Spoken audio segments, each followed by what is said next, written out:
এদিনই আছিস কি? হ্যাঁ। হ্যাঁ বল, আজকে পড়া থেকে কি প্রবলেম আছে? না, কোনো প্রবলেম নেই। প্রবলেম নেই? জোরে বল, শুনতে পাচ্ছি না। নেই। আচ্ছা বেশ। আজকে আমরা খুব বেশিক্ষণ পড়বো না আমরা। দেড়টার দিকে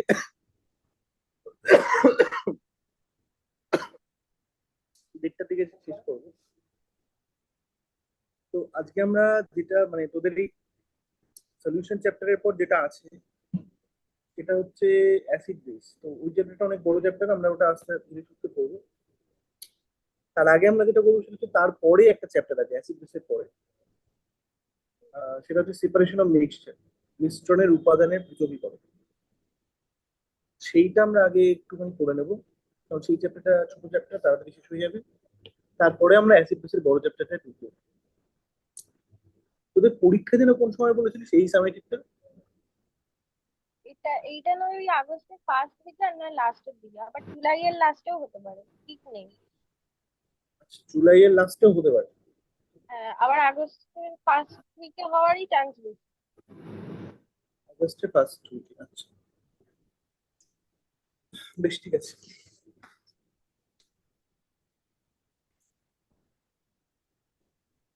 শুরু করে দেখতে হবে।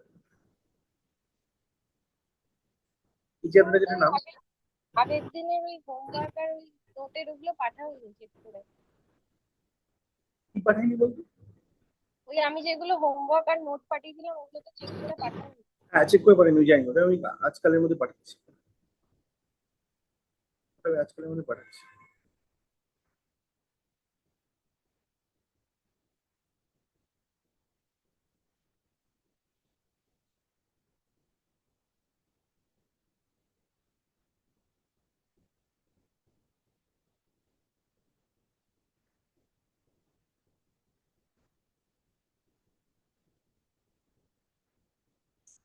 তাহলে এই চ্যাপ্টারের নাম হচ্ছে মিশ্রণের উপাদানের পৃথকীকরণ।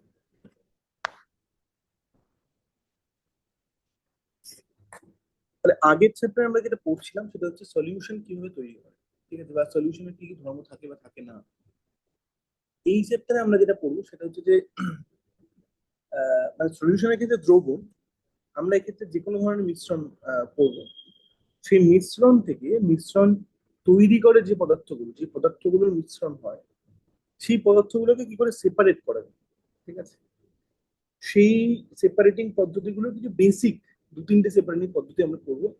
একটাই আমরা মূলত বেশি করে পড়বো, সেই সংক্রান্ত আরেকটা তরলের একটা ধর্ম সংক্রান্ত আমরা একটু আলোচনা করবো। এরকম দু তিনটে প্রক্রিয়া, সেটাই এই চ্যাপ্টারের মুখ্য বিষয়বস্তু। এটা 2-3 ঘন্টার একটা ক্লাসে একবারে হয়ে যাওয়ার কথা, কিন্তু যেহেতু আজকে আমরা ছোট ক্লাস করছি একটুখানি, তাহলে আজকে হয়তো একটু বাকি থাকবে, মানে পড়বো এবং একটু বাকি থাকবে, তারপরে পরের দিন আমরা বাকি কমপ্লিট করবো। যাই হোক, তো আগে একটা মানে বেসিক ডেফিনেশন অফ মিশ্রণ বুঝে নেওয়া যায়, মিশ্রণ ব্যাপারটা কি, ঠিক আছে। শান্তনুদা। হ্যাঁ আছি, বল। হ্যাঁ শেষ। এই উঠছি। তোর কি আগের দিনে পড়া থেকে কোনো প্রবলেম আছে? না না। আচ্ছা, বেশ। হ্যাঁ, আমি যেটা বলার চেষ্টা করছিলাম যে আজকে আমরা যে চ্যাপ্টারটা শুরু করবো সেটার নাম হচ্ছে মিশ্রণের উপাদানের পৃথকীকরণ। তো অনেকগুলো পদার্থ যখন একটা মিশ্রণ তৈরি হয়, সেই মিশ্রণ থেকে ওই পদার্থগুলোকে আলাদা আলাদা করে নেওয়ার যে প্রক্রিয়া, সেই রকম প্রক্রিয়ারই দু তিনটে প্রক্রিয়া আমরা বোঝার চেষ্টা করবো, তাদের পেছনে কি নীতি কাজ করে সেটা বোঝার চেষ্টা করবো, কিভাবে সেই প্রসেসটা হয়। এইটাই হচ্ছে এই চ্যাপ্টারের মুখ্য বিষয়বস্তু।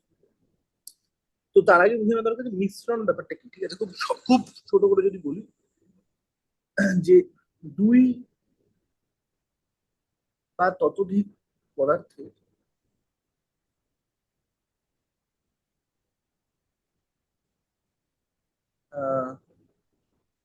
কালেকশন, যেরকম করে বলি, বা সমষ্টি,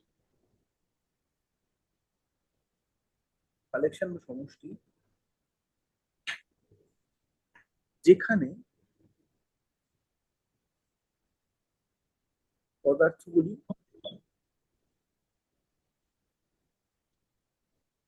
একে অপরের সাথে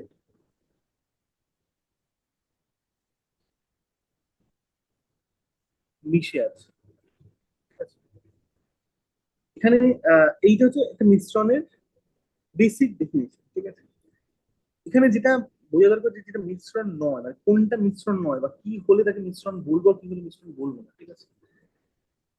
এই যে মিশে থাকাটা, তোরা তোরা সিক্সে বা সেভেনে বোঝা থাকে না, ভৌত পরিবর্তন রাসায়নিক পরিবর্তন, তোর কি পড়েছিস, মনে আছে কিছু?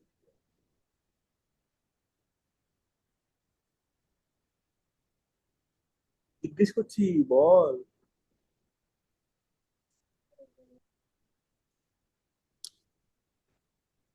কি বললে আরেকবার বলো। ক্লাস সিক্সে বা সেভেনে ভৌত পরিবর্তন এবং রাসায়নিক পরিবর্তন এই সংক্রান্ত কিছু জিনিস পড়েছিস, মনে আছে কি? আরেকবার একটু বলো। শোনা যাচ্ছে না?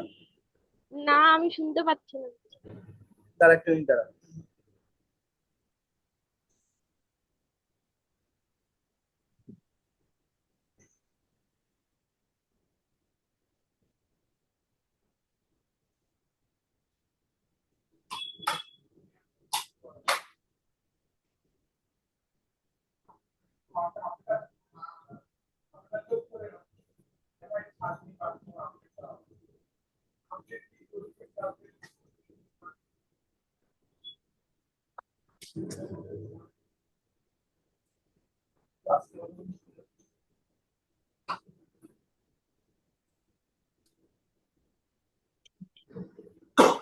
এবার শুনতে পাচ্ছিস কি?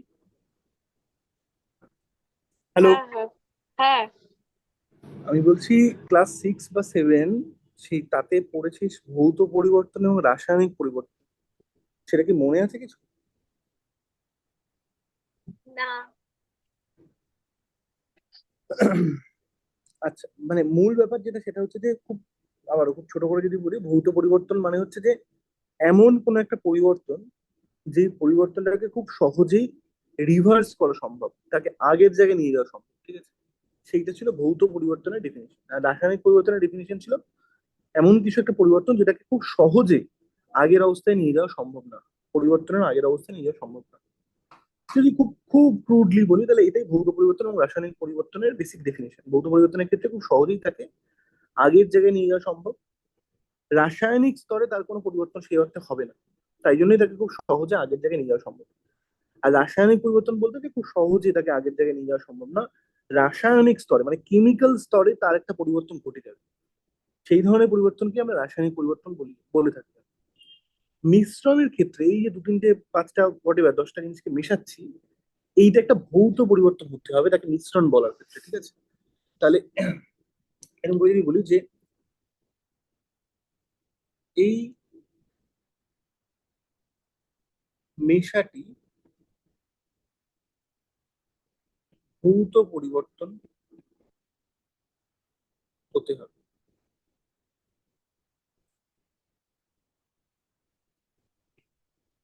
মানে কি বলতে চাইছি এটার মধ্যে দিয়ে, যে এই মেশাটা এমন মেশা নয় যে এ ওর সাথে কোনো রকম বিক্রিয়া করে যাচ্ছে, কোনো রকম রাসায়নিক বিক্রিয়া করে যাচ্ছে, এমন না। যে জিনিসগুলো মিশছে সেই জিনিসগুলো নিজের নিজের ধর্ম বজায় রাখছে, তাদের রাসায়নিক স্তরে কোনো পরিবর্তন করছে না। তাহলে আরেকটু ভালো করে যদি বলি যে মিশ্রণে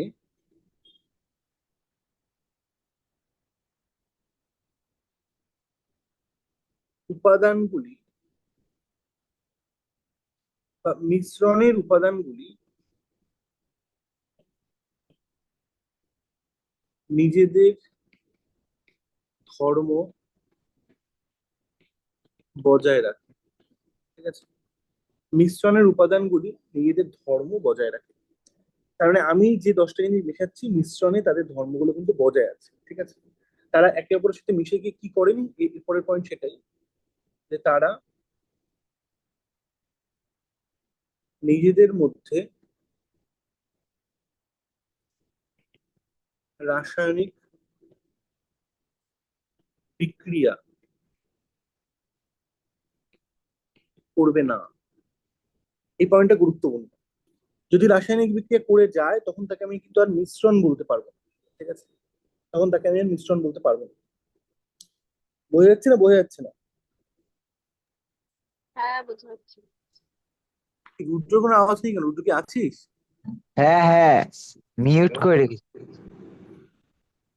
তার মানে যদি আমি কিছু উদাহরণ দিতে চাই, যদি কিছু উদাহরণ দেওয়ার চেষ্টা করি, এবং এবং এই দুটো ধর্মের জন্যই মূলত যে নিজেদের ধর্ম মিশ্রণের উপাদানগুলো বজায় রাখছে এবং নিজেদের মধ্যে রাসায়নিক বিক্রিয়া করে যাচ্ছে না, এই দুটো কারণের জন্যই এই মিশ্রণ তৈরির প্রক্রিয়াটা, এই মেশাটাকে বলছে ভৌত পরিবর্তন। কারণ খুব সহজেই তাহলে এরা যে মিশে গেছে এদেরকে আবার আলাদা করে নেওয়া সম্ভব। সেই জন্যই এই মেশার পরিবর্তনটাকে ভৌত পরিবর্তন বলছে। আচ্ছা, এর একটা দুটো উদাহরণ করা যাক, যাতে বুঝতে সুবিধা হয়। যে ধর example,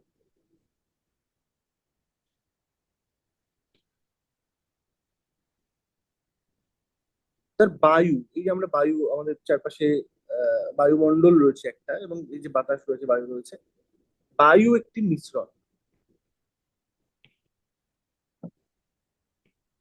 বায়ু একটি মিশ্রণ, কিসের কিসের মিশ্রণ? অক্সিজেন, আচ্ছা শুরুতেই নাইট্রোজেন আগে বলা উচিত। Nitrogen, oxygen, carbon die oxide,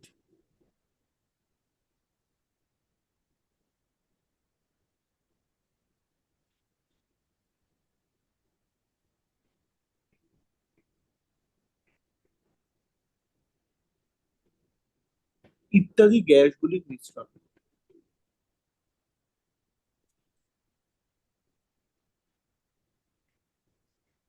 তাহলে এটাকে মিশ্রণ কেন বলছি? না, যদিও বায়ুতে এই সমস্ত জিনিসগুলো মিশে রয়েছে, তারা একে অপরের ধর্মকে ইম্প্যাক্ট করছে না। অক্সিজেন নিজের ধর্ম নিয়ে রয়েছে, নাইট্রোজেন নিজের ধর্ম নিয়ে রয়েছে, কার্বন ডাই অক্সাইড নিজের ধর্ম নিয়ে রয়েছে। এমন নয় যে নাইট্রোজেনের অক্সিজেন বিক্রিয়া করে নতুন কোনো কিছু তৈরি করছে, তখন সেটাকে নাইট্রোজেন অক্সিজেন মিক্সচার বলতে পারতাম না। বোঝা যাচ্ছে কেন? বোঝা যাচ্ছে না? হ্যাঁ বোঝা যাচ্ছে। আচ্ছা, আর কি হতে পারে? ধর তাহলে যে সংকর ধাতু, সংকর ধাতু, ঠিক আছে, সংকর ধাতু কাকে বলি? সংকর ধাতু আমি তখনই বলি যখন একটা ধাতু অন্য ধাতুর সাথে মিশে একটা নতুন মিশ্রণ তৈরি করে, এবং সেটা একটা সেই যে মিশ্রণটাকে সংকর ধাতু বলে, যেখানে দুটো ধাতুরই কিছু আহ মানে দুটো ধাতুরই ধর্মগুলো বর্তমান থাকে। তার যদি একটা উদাহরণ দিই, ধর আহ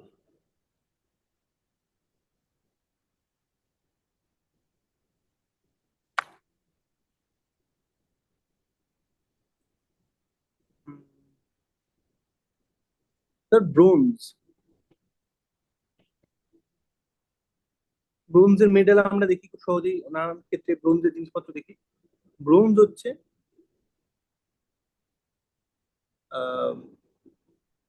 জিঙ্ক ও তামার সংকর আর তামার মিশ্রণে তৈরি সংকর ধাতু। জাস্ট একটা উদাহরণ দিলাম আমি, ঠিক আছে? এই দুটো ধাতু মিশিয়ে নতুন একটা সংকর ধাতু, এটাকে বলে মিশ্রণ। মিশ্রণ বেসিক্যালি একটা ব্রোঞ্জ তৈরি হচ্ছে। এখানে তামার জিঙ্ক দুটোরই ধর্ম কিন্তু বর্তমান, ঠিক আছে? এছাড়াও আমরা যে উদাহরণগুলো পড়ি, যে দ্রবণ, বেশিরভাগ দ্রবণ, ঠিক আছে,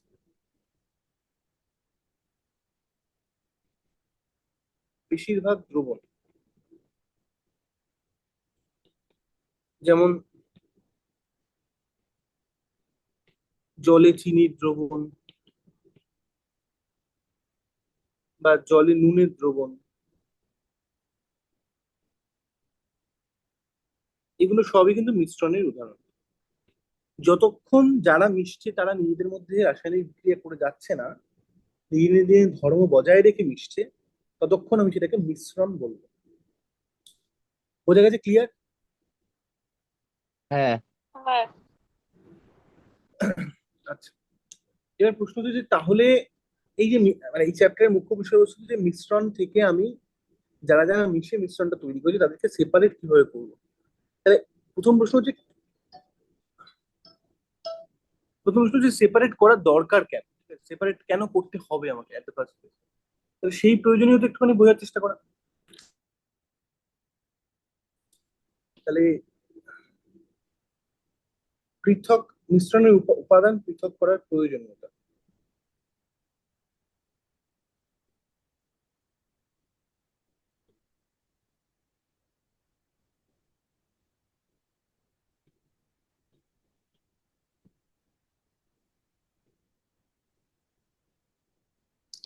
সেটার একটা দুটো ছোট পয়েন্ট আমি জাস্ট বলবো, ঠিক আছে?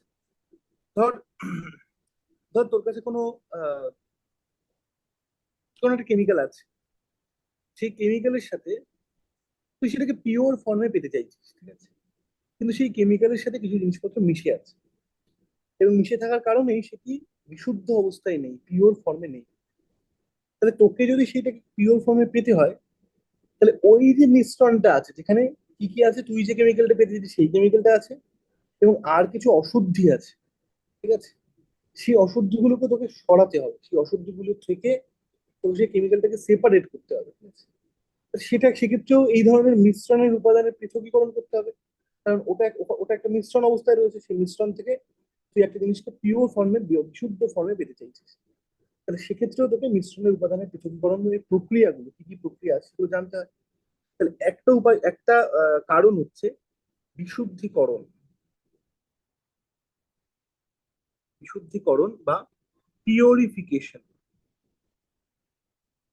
আমার কাছে কোনো একটা জিনিস আছে যেটা পিওর অবস্থায় নেই, যেটার সাথে আরো কিছু জিনিসপত্র মিশে আছে, যেটা আমি চাইছি না, সেই মিশার থেকে মানে মিশ্রণ থেকে আমি কোনো একটা জিনিসকে পিওর ফর্মে, বিশুদ্ধ ফর্মে পেতে চাইছি।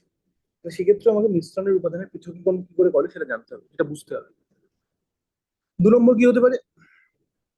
2 নম্বর হতে পারে যে, ধর এই পৃথিবীতে কোনো একটা জিনিস সব সময়ই মিশ্রণ অবস্থায় পাওয়া যায়, এবং সেই মিশ্রণ থেকে আমাকে সেই জিনিসটাকে আলাদা করে নিতে হয়। হয়তো ওই মিশ্রণে থাকা অন্যান্য জিনিসগুলোও গুরুত্বপূর্ণ। আগের ক্ষেত্রে যেমন ছিল যে একটা জিনিস ছিল যেটা আমি চাইছি, আর বাদ বাকি অশুদ্ধি ছিল, অনেকগুলো অশুদ্ধি ছিল যেগুলো আমি চাইছি না, যেগুলো আমাকে ফেলে দিতে হবে। এই ক্ষেত্রে আমি বলছি যে একটা জিনিস বা দাদা অনেকগুলো জিনিস মিশে আছে, তাদের প্রত্যেকটা জিনিসকেই আমি আলাদা করে চাইছি, বা তাদের প্রত্যেকটা জিনিসের পরিমাণ যথেষ্ট, ঠিক আছে? এই সমস্ত জিনিসগুলো আলাদা করে আমি চাইছি। সেক্ষেত্রে আমাকে ওই মিশ্রণ থেকে প্রত্যেক জিনিসকে আলাদা করতে হবে। তাহলে সেটাও মিশ্রণের উপাদানের পৃথকীকরণের একটা প্রয়োজনীয়তা, ঠিক আছে? তাহলে এইটাকে বলা হবে এক্সট্রাক্ট করা, এক্সট্রাকশন। মানে একটা মিশ্রণ থেকে তার প্রত্যেক জিনিসকে আলাদা আলাদা করে নেওয়া, ঠিক আছে? এক্সট্রাক্ট করা এটাকে বলে। এটার উদাহরণ কি হতে পারে? ধর নুন কিভাবে তৈরি করে জানিস নাকি? খাদ্য লবণ কিভাবে তৈরি করে?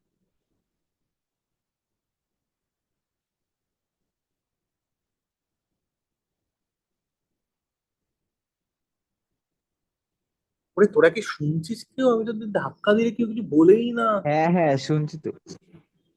এতক্ষণ লাগে না মাইকটা আনমিউট করতে? আমার তো তাই মনে হয়। আরে খাদ্য লবণ কি করে তৈরি করে সেটা তো আমি ভাবছি না। সেটা জানি না আমি খাদ্য লবণ কিভাবে তৈরি করে। আমার যা মনে হয় তো ওই, সমুদ্র থেকে জল নিয়ে জলটা ছেঁচে সে হুম। নুনগুলোকে শুকিয়ে তারপর কিছু দেয় হ্যাঁ, হয়তো হ্যাঁ। কেমিক্যাল। দেবজানের কি বক্তব্য? হ্যাঁ, ওরকম ভাবে। হ্যাঁ, তার মানে বেসিক্যালি ধর খাদ্য লবণ তৈরি, তার মানে লবণ আমি মূলত যেই ফরম্যাটে পাই, যেই ফর্মে পাই, সেটা কি? সেটা হচ্ছে লবণ জলের মিশ্রণ। লবণ জলের মিশ্রণ থেকে লবণকে আলাদা করে নিতে হয়।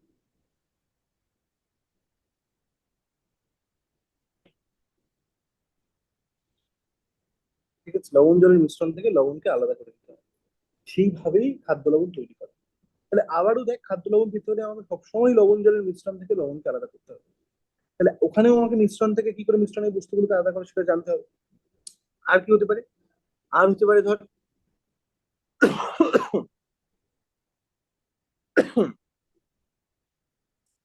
আকরিক থেকে ধাতুকে আলাদা করা। আমরা বেশিরভাগ ক্ষেত্রে ধাতুগুলোকে নেচারে যেভাবে যে ফর্মে পাই, সেগুলো ধাতুর কিছু যৌগ, এবং সেখান থেকে আমাদের ধাতুগুলোকে আলাদা করে নিতে হয়। মানে আমরা লোহা লোহা ফর্মে পাই না, আমরা অ্যালুমিনিয়াম অ্যালুমিনিয়াম ফর্মে পাই না, আমরা লোহার কোনো একটা যৌগ, যৌগ বলতে লোহার সাথে যেখানে অন্য কোনো একটা মৌল প্রেজেন্ট হয়ে একটা কেমিক্যাল তৈরি করেছে, সেই ফর্মে পাই। সেটার থেকে আমাকে লোহাকে আলাদা করতে হয়, ঠিক আছে? এইটা ঠিক মিশ্রণের উপাদানের পৃথকীকরণ নয়, কারণ ওটা মিশ্রণ নয়, কারণ যখনই যৌগ তৈরি হয়ে যখনই রাসায়নিক পরিবর্তন হয়ে যাচ্ছে তখন সেটা আর মিশ্রণ থাকছে না। কিন্তু সেটা আমি বোঝানোর চেষ্টা করছি যে ওই ওই আকরিকের সাথেও আরো অনেক ধুলো ময়লা আরো অনেক কিছু মিশে থাকে, সেগুলোকে আমাকে আলাদা করতে হবে। সেইগুলোর ক্ষেত্রে মিশ্রণ ভাবতে পারি। যখন কোনো যৌগ তৈরি হয়ে যাচ্ছে, লোহা থেকে ধর ফেরিক অক্সাইড তৈরি হয়েছে, তখন সেটাকে মিশ্রণ বলবো না, তখন সেটা নতুন একটা যৌগ। কিন্তু এই ফেরিক অক্সাইডের সাথে আরো অনেক কিছু মিশে থাকে, যেখান থেকে আমাকে ফেরিক অক্সাইডটাকেও আগে আলাদা করতে হয়, তারপর সেখান থেকে লোহা পাওয়া যায়। ঠিক আছে, ফেরিক অক্সাইড থেকে কোনো প্রক্রিয়া করে, কি প্রক্রিয়া আমি যাতে যাচ্ছি না, লোহা পাওয়া যায়। তো সেক্ষেত্রেও আমাকে মিশ্রণের উপাদানের পৃথকীকরণ করতে হয়। ফলে এই একটা প্রয়োগ আছে। আর একটা প্রয়োগ ধর এরকম যে পুনর্ব্যবহার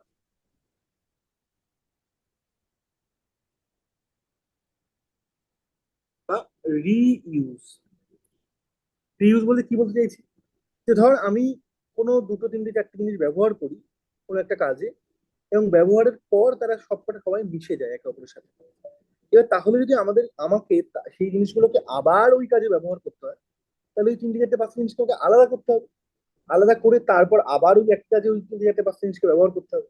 তাহলে এই ধরনের ক্ষেত্রে কোনো পুনর্ব্যবহারের ক্ষেত্রে, যেখানে ব্যবহারের কারণে জিনিসপত্রগুলো একে অপরের সাথে মিশে যাচ্ছে, তাদের যদি আমাকে আবার ব্যবহার করতে হয়, আবার সেই কাজে ব্যবহার করতে হয়, তাহলে সেই তিনটে চারটে পাঁচটা জিনিসকে আমাকে আবার আলাদা করতে হবে। তাহলে সেটাও মিশ্রণের উপাদানের পৃথকীকরণের একটা প্রয়োজনীয়তা, বা সেটা শেখার একটা কারণ। তাহলে এটা পরিষ্কার কেন মিশ্রণের উপাদানের পৃথকীকরণ আমরা করবো, বা কোথায় কোথায় এর প্রয়োগ আমরা দেখতে পাবো। হ্যাঁ। দেবযানী, পরিষ্কার কি? হ্যাঁ। তো উত্তর দিস না কেন?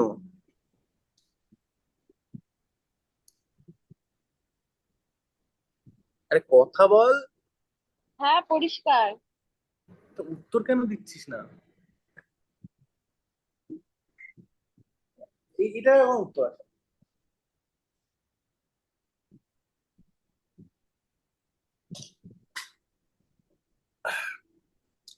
যাই হোক, প্রথমে আমরা যেটা পড়বো সেটা হচ্ছে যে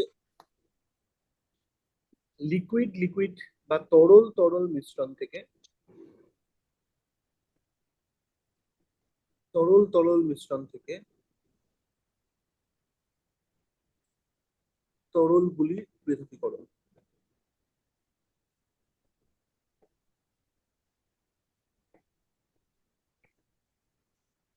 তরল তরল মিশ্রণ থেকে তরলগুলোর পৃথকীকরণ।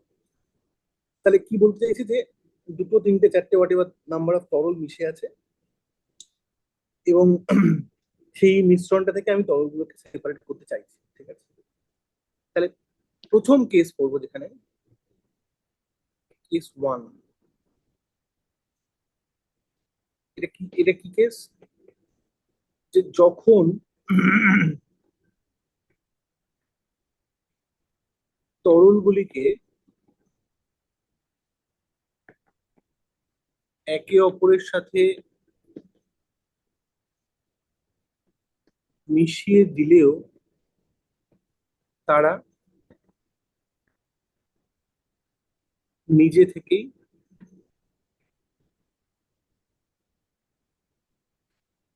আলাদা হয়ে যায়।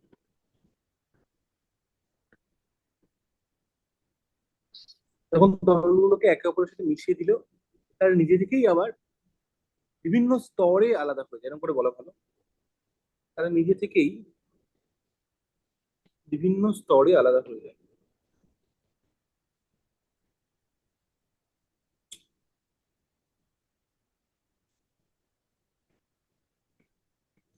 এর উদাহরণ কি হতে পারে?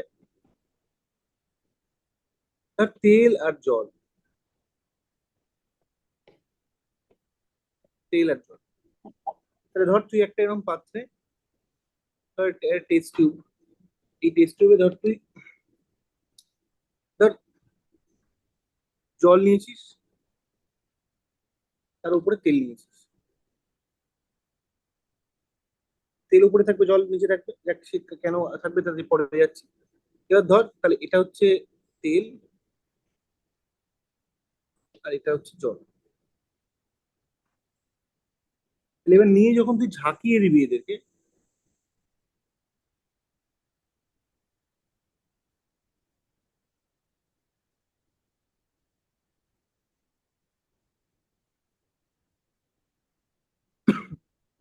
যখন ঝাঁকিয়ে দিবি তখন কি হবে, দুটো জিনিস মিশে যাবে, বা মিশে যাবে বলে মনে হবে, যাই বল। তাহলে এটা এটা কি, এটা হচ্ছে তেল আর জলের মিশ্রণ।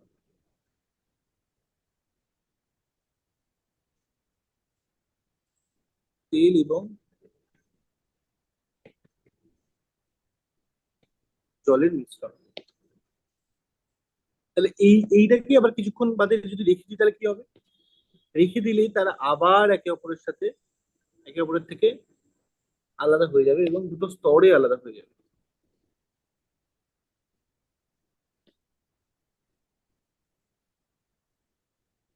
কিছুক্ষণ রেখে দিলে, যেমন করে বলি,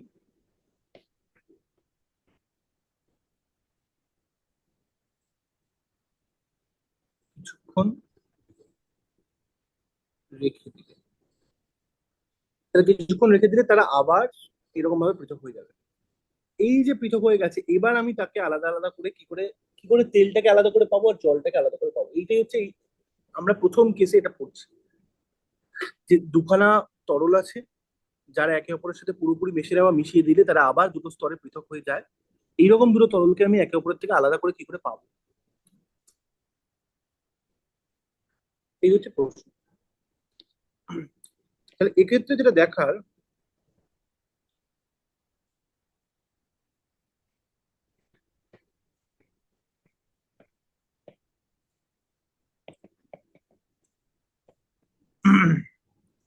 এক্ষেত্রে তরল দুটির ঘনত্ব, আমরা বলি যে ঘনত্বের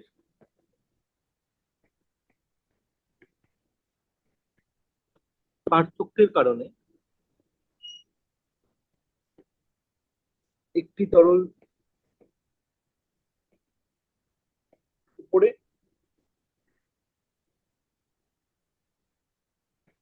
এবং একটি তরল নিচের স্তরে থাকবে। শান্তনু ওই যে তরল দুটির ঘনত্বের পর কি লিখেছে ওটা? ঘনত্বের পার্থক্যের কারণে, ঘনত্বের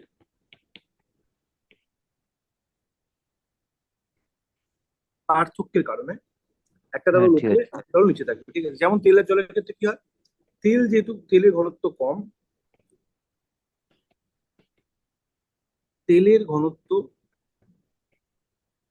জলের তুলনায় কম,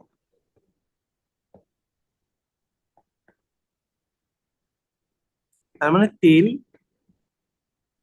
জলের থেকে হালকা।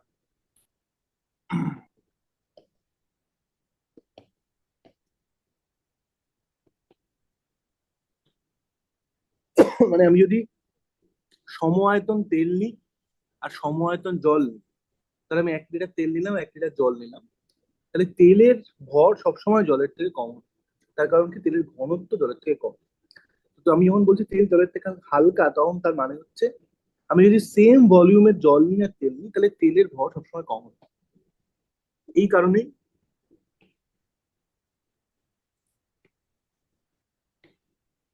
তেল ওপরের স্তরে থাকে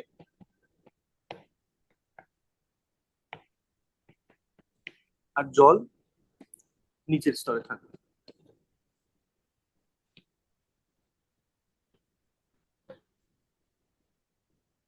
তাহলে তেল আর জলের মিশ্রণে কেন তেলটা উপরে রয়েছে জলটা নিচে রয়েছে? আচ্ছা, এটা কিন্তু এটা কারণ না যে তেল জল কেন মিশছে না, তেল জল কেন মিশছে না সেটা অন্য কারণ। আমি যেটা বলতে চাইছি যে মিশছে না, তারপরে যে দুটো স্তরে থাকছে, কেন তেল উপরের স্তরে থাকছে জল নিচের স্তরে থাকছে, কারণ তেল হালকা, হালকা জিনিস সবসময় উপরে থাকে, জল ভারী, ভারী জিনিস সবসময় নিচে থাকে। তাই জল নিচে আছে, তেল উপরে আছে। এই ধরনের মিশ্রণ থেকে তরলগুলোকে আলাদা করার কি প্রক্রিয়া, ঠিক আছে। এই ধরনের মিশ্রণ থেকে তরলগুলোকে জেনারেলি যেভাবে আলাদা করে, সেটা মানে যে যন্ত্রটা দিয়ে করে সেটাকে বলে। শান্তনু একটুখানি আগে যেটা বলে ওটা আরেকবার বলো তো, ওটা পুরো কেটে কেটে আসলো। আচ্ছা, কতটা অব্দি শুনতে পেয়েছি সেটা বল। তো থাকবে, তারপর ওই যে উপরে নিয়ে গিয়ে আবার নিচে নিয়ে আসলে না, ওই জায়গাটা শুনতে পাইনি। না না, আমি ওটাই বলতে চাইছি যে তেল আর জল কেন মিশছে না, এটার কারণ আমি বলছি না আপাতত। আচ্ছা। কিন্তু তেল আর জল না মেশার কারণে কেন তেল উপরে থাকছে আর জল নিচে থাকছে সেটার কারণ বললাম। তেলের ঘনত্ব যেহেতু কম, তেল যেহেতু হালকা, হালকা জিনিস যেহেতু উপরে থাকে, তাই তেল উপরে থাকছে। জলের ঘনত্ব যেহেতু কম, জল যেহেতু ভারী, ভারী জিনিস যেহেতু নিচে থাকে, তাই জল নিচে থাকছে। আচ্ছা, বোঝা গেছে না? বোঝা গেছে। হ্যাঁ বোঝা গেছে। তাহলে এইরকম কোন মিশ্রণ থেকে, এরকম কোন তরলের মিশ্রণ থেকে যেখানে তরল দুটোকে রেখে দিলে তারা নিজে থেকেই দুটো স্তরে সেপারেট হয়ে যায়, তাদের মিশ্রণ থেকে একটা তরল এবং আরেকটা তরলকে সেপারেট কিভাবে করবো, আলাদা আলাদা করে কি করে পাবো আমি, সেইটা যে যন্ত্র দিয়ে করে, সেই যন্ত্রকে বলে বিওজি ফানেল। বিওজি ফানেল, হুম, এটাকে ইংলিশে বলে সেপারেটিং ফানেল।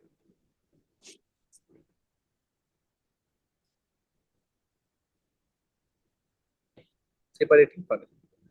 তার একটা ছবি দেখা যাক, ছবি দেখলে বোঝা যাবে। আচ্ছা, এই এই যে চ্যাপ্টারে, এই চ্যাপ্টারে যে বিষয়বস্তুগুলো আছে, যে সেপারেটটা কি করে করে, আমি যেটা বুঝিয়ে দেবো, কিন্তু আমি তার প্রতিটা স্টেপ ওরকম করে বইয়ের মতো করে লিখে দেবো না।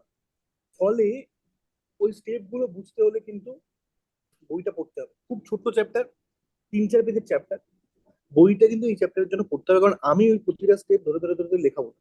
বুঝিয়ে দেবো প্রসেসটা কি করে হচ্ছে, কি নীতি ফলো করে হচ্ছে, সব বুঝিয়ে দেবো, কিন্তু প্রসেসটার ডিটেলটা ওটা কিন্তু বই থেকেই পড়তে হবে।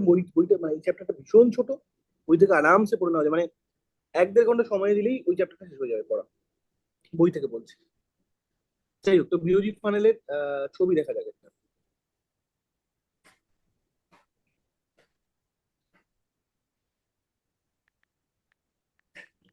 Separating funnel.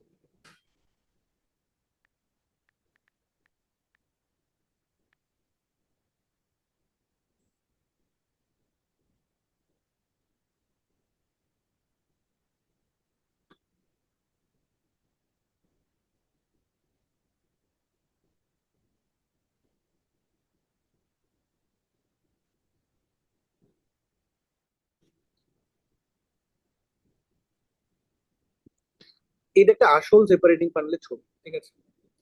তা কিরকম দেখতে হয় ফানেলটা, দেখতেই পাচ্ছিস যে এইখানটা অনেক মোটা এবং এখানটা অনেক সরু, এবং সেখান থেকে একটা সরু নল মতো নেমে গেছে। এইখানে একটা স্টপার লাগানো আছে, স্টপার দিয়ে কি করে, এই জিনিসটাকে ঘোরালে এই জায়গাটা খুলে যায়, এই দরজাটা খুলে যায়, আবার এই জিনিসটাকে সোজা করে দিলে এই দরজাটা বন্ধ হয়ে যায়। মানে এই অবস্থায় এটা খোলা রয়েছে, এটাকে ঘুরিয়ে যখন আমি এইরকম করে দেবো, ফ্যানের রেগুলেটরের মতো ব্যাপার অনেকটা, তখন এটা বন্ধ হয়ে যাবে। তাহলে এইবার ভাব যে দুটো তরল এখানে আছে, এইটা কিছু না, ঠিক আছে, এটা ফাঁকা জিনিস। এইখানে একটা তরল আছে, এই হলুদ কালারে, আর এইখানে একটা তরল আছে, ঠিক আছে? এবং যেটা বলেছি যে এটা কখন ব্যবহার করা যাবে, এটা তখনই ব্যবহার করা যাবে যখন তরল দুটো দুটো আলাদা স্তরে ভেঙে গেছে, দুটো আলাদা স্তরে সেপারেট হয়ে গেছে। এবার আমি কি করব, এবার আমি আস্তে করে এই নবটা ঘুরিয়ে দেবো যাতে এই দরজাটা খুলে যায়, এই ভালভটা খুলে যায়। খুলে যাওয়ার জন্য কি হবে, যেটা নিচের লিকুইড সেটা আস্তে আস্তে করে, এবং নিচে অবশ্যই আমি একটা বিকার বা কোনো পাত্র বসিয়ে দেবো, যেটা নিচের লিকুইড সেটা আস্তে আস্তে করে পড়া শুরু করবে। কতক্ষণ আমি এটাকে খুলে রাখবো, যখন এটা পড়তে পড়তে পড়তে পড়তে নিচের লিকুইডটা প্রায় পুরোটা পড়ে এসেছে, এবার এবার যদি খুলে রাখি তাহলে উপরের লিকুইডটা পড়া শুরু হবে। সেই মুহূর্তে আমি এই নবটাকে বন্ধ করে দেবো, ঘুরিয়ে নবটাকে বন্ধ করে দেবো, যাতে শুধু নিচের লিকুইডটা এখান থেকে পড়ে এই পাত্রে কালেক্টেড হয়ে যায়, উপরের লিকুইডটা উপরেই থেকে যায়। তারপরে অন্য একটা পাত্র বসাবো, আবার এটাকে খুলবো, তখন উপরের লিকুইডটা ওই পাত্রে জমা হয়ে যাবে। বোঝা যাচ্ছে না? বোঝা যাচ্ছে না? যাচ্ছে। দেবজানি, বুঝতে পেরেছিস কি? হ্যাঁ। ঠিক করে বল, কিন্তু আমার কিন্তু মনে হচ্ছে না তুই ঠিক করে শুনছিস আজকে। হ্যাঁ বললাম তো।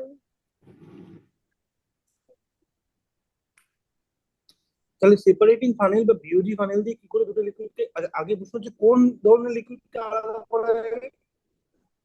এমন ধরনের লিকুইড যাদেরকে রেখে দিলে তারা মিশবে না, বা মিশে গেলেও তারা আবার দুটো স্তরে পৃথক হয়ে যাবে।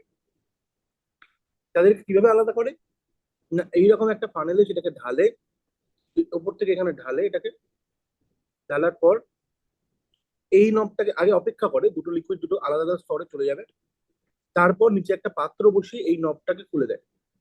ফলে নিচের লিকুইডটা এখানে পড়তে থাকে পড়তে থাকে পড়তে থাকে। যতক্ষণ নিচের লিকুইডটা পুরো পড়ছে এটাকে খোলা রাখা হয়। যেই মুহূর্তে নিচের লিকুইডটা ফুরিয়ে আসে তখন এটাকে আবার বন্ধ করে দেয়। বন্ধ করে দিলে এই রাস্তাটা বন্ধ হয়ে যায়, তখন এখান থেকে কিছু যেতে পারবে না। তারপর অন্য একটা পাত্র বসায়, বসিয়ে আবার এটাকে খোলে এবং ওপরের লিকুইডটাকে সেই পাত্রে সঞ্চয় করে। পরিষ্কার? হ্যাঁ। হ্যাঁ।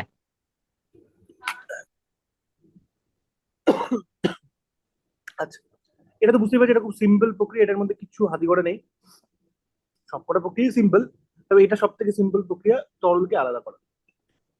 তবে এটার লিমিটেশনটা কি? এটা তখনই করা যাবে যদি বলি এটার লিমিটেশন কি।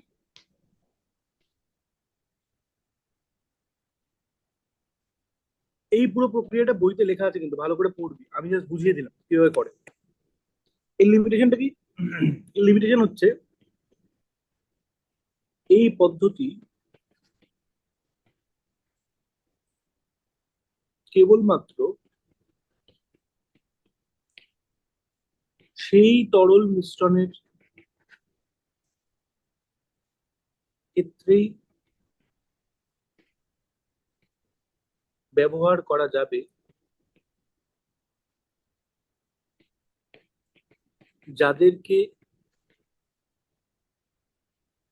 রেখে দিলে তারা স্তরে স্তরে পৃথক হয়ে যায়।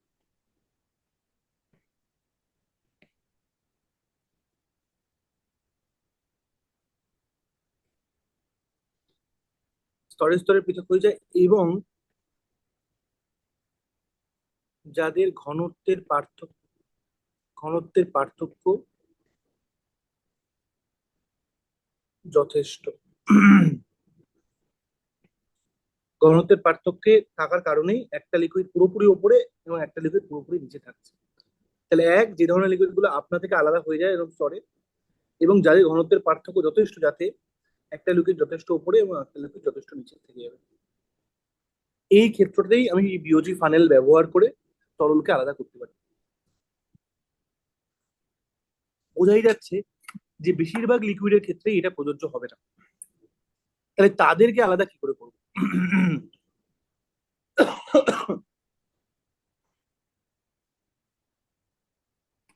তাদেরকে কিভাবে আলাদা করবো? তাহলে এবার আমি কেস টুতে আসি।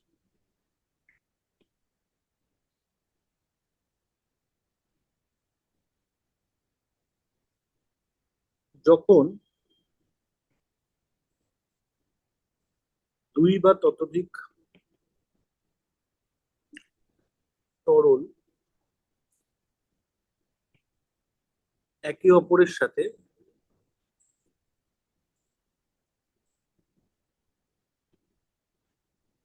এমন ভাবে মিশে যাবে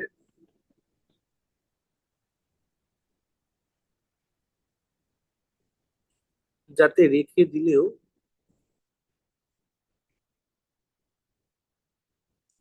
তারা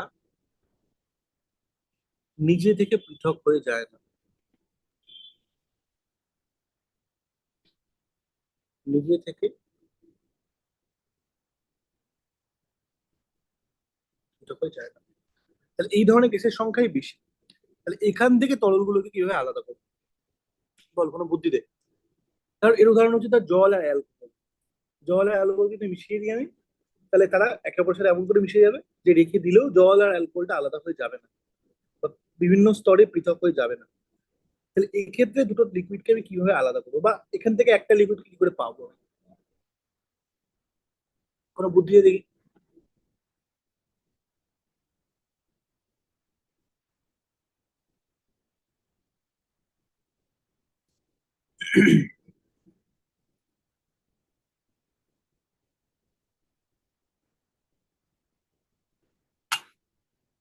আরে বল কিছু। কিভাবে হতে পারে? এটা তুই ভাব, সহজই, খুব কঠিন কিছু নয়।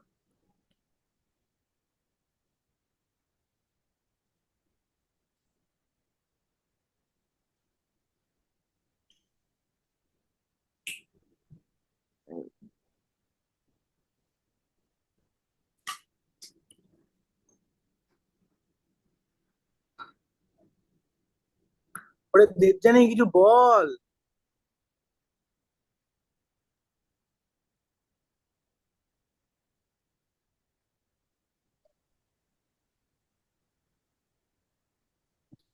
দেবযানী এই তোমার শান্তনু, সারাটা ওটা তো বই।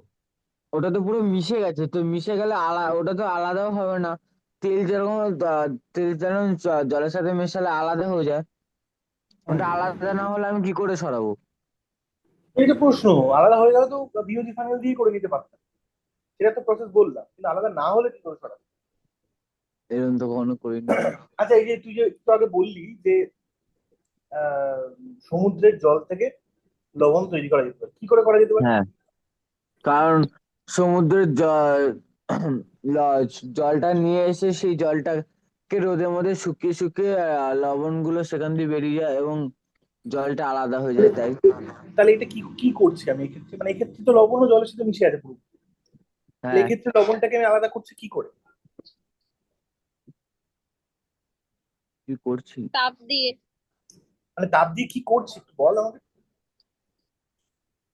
শু- মানে শুকোলে জলটা কোথায় যাচ্ছে? জলটা তো বাষ্প হয়ে যাচ্ছে। হ্যাঁ, জলটা বাষ্পীভূত হয়ে যাচ্ছে।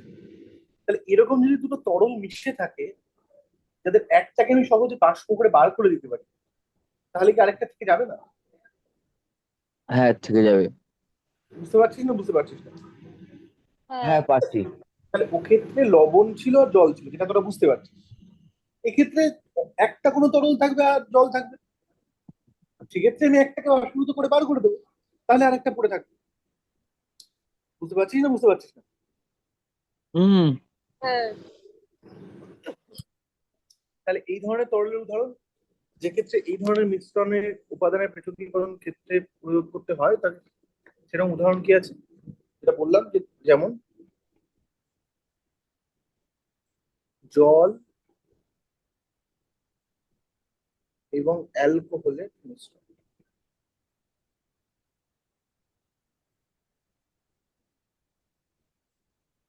জল এবং অ্যালকোহলের মিশ্রণ। এক্ষেত্রে যে প্রক্রিয়াটা ব্যবহার করা হয় সেই প্রক্রিয়াটাকে বলে পাতন। বাংলায় বলে পাতন, ইংলিশে বলে ডিস্টিলেশন। ডিস্টিলেশন বুঝিস কিনা কিন্তু এই এই এই এই একটা ইয়ে চলে, ডিস্টিল ওয়াটার বা ডিস্টিলড ওয়াটার, ঠিক আছে? ওখানে বেসিক্যালি জলের সাথে যে অশুদ্ধিগুলো মিশে থাকে সেখান থেকে জলটাকে আলাদা করা হয় এই প্রক্রিয়াতে। সেই জন্যই ওটাকে বলে ডিস্টিলড ওয়াটার, ডিস্টিলেশন করে বলে ওটাকে বলে ডিস্টিলড ওয়াটার। যাই হোক, এই প্রক্রিয়াটার নাম হচ্ছে পাতন। তাহলে এই ডেফিনেশন কি, যদি এর সংজ্ঞা বলতে হয়, বইয়ের ভিতরে সংজ্ঞা লেখা আছে, সত্যি বইটা দেখি আমি সংজ্ঞাটা আপাতত বলছি, তারপর ব্যাপারটাকে বুঝিয়ে বলছি যে কি হচ্ছে এক্স্যাক্টলি।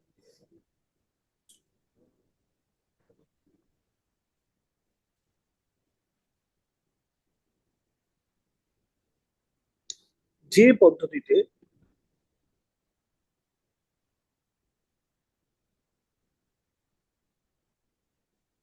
কোনো তরল কোনো তরলকে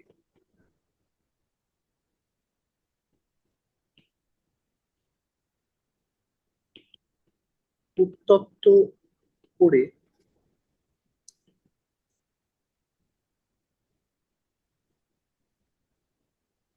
প্রথমে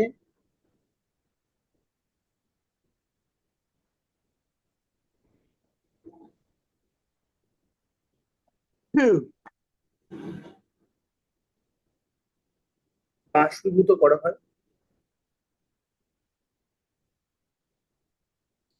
এবং সেই বাষ্পকে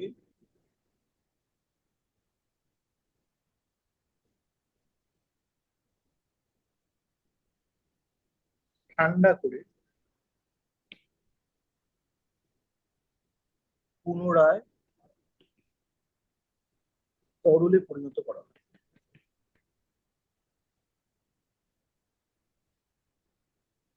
তাকে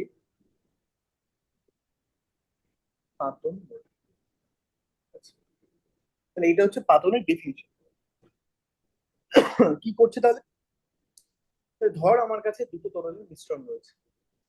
এই দুটো তরলের মিশ্রণ থেকে আমি কি করছি, প্রথমে তাপ দিচ্ছি, এবং তাপ দেওয়ার কারণে প্রথমে একটা তরল ধর বাষ্পীভূত হয়ে যাচ্ছে, যেটা লবণ জলের মিশ্রণে হচ্ছিল, যে জল বাষ্পীভূত হচ্ছিল। তাহলে ধর একটা তরল বাষ্পীভূত হয়ে বেরিয়ে যাচ্ছে, ওই বাষ্পটাকে আমি কালেক্ট করছি, ওই বাষ্পটাকে কিন্তু আমি লবণ জলের ক্ষেত্রে যেমন ওই বাষ্পটাকে ছেড়ে দিচ্ছি, দরকার নেই ওই বাষ্পটা, আমার শুধু লবণটা দরকার, সেক্ষেত্রে তা নয়। এক্ষেত্রে ওই বাষ্পটাকে আমি কালেক্ট করছি এবং অন্য একটা জায়গায় নিয়ে গিয়ে ঠান্ডা করছি। ঠান্ডা করলে কি হবে, সেই বাষ্পটা আবার তরলে পরিণত হয়ে যাবে। তাহলে এইরকম করে ওই অন্য পাত্রটায় আমি ওই প্রথম তরলটাকে পেয়ে যাচ্ছি, আর দ্বিতীয় তরলটা আমার আগের পাত্রেই থেকে যাচ্ছে। এইভাবেই আমি দুটো তরলকে আলাদা করছি এবং এই প্রক্রিয়াটার নাম হচ্ছে পাতন। বোঝা যাচ্ছে না বোঝা যাচ্ছে না? হ্যাঁ, বোঝা যাচ্ছে। হ্যাঁ, বোঝা যাচ্ছে। দুটো তাহলে এখানে প্রশ্ন হচ্ছে যে কেন দুটো তরলের মিশ্রণে যখন আমি তাপ দিচ্ছি তখন একটা তরল বাষ্পীভূত হচ্ছে আরেকটা তরল বাষ্পীভূত হচ্ছে না।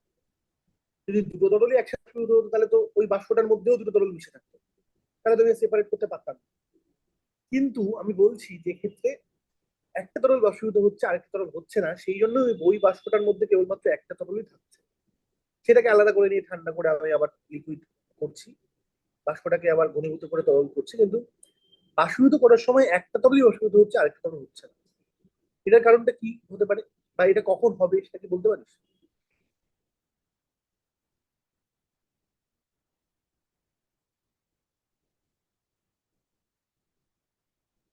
আরেকবার একটু বলো।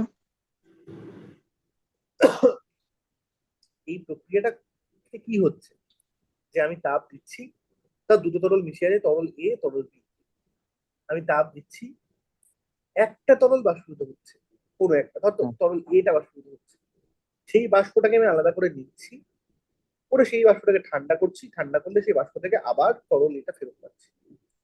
যদি এক্ষেত্রে এটা হতো যে ওই তরল দুটোর মিশ্রণকে তাপ দিলে তরল এ এবং তরল বি দুটোই একসাথে বাষ্পীভূত হতো, তাহলেও তো ওই বাষ্পের মধ্যে তরল এ এবং তরল বি মিশে থাকতো, তাহলে হ্যাঁ, তো আমি সেপারেট করতে পারতাম।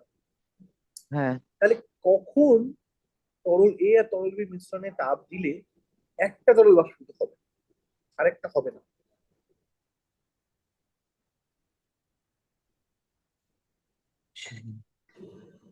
এটা এটা কি করে জানি? দাঁড়াও, জানতো, বলছি। আচ্ছা তাহলে এই প্রশ্নটাই করি যে লবণ জলের ওই মিশ্রণ দিয়ে তাপ দিলে, হ্যাঁ বল বল বল। ওই মানে জলের তো স্ফুটনাঙ্ক কম, ওই দ্রবণের স্ফুটনাঙ্কটা আরো বেশি, তার জন্য মানে ওই তাপ বেশি নিচ্ছে।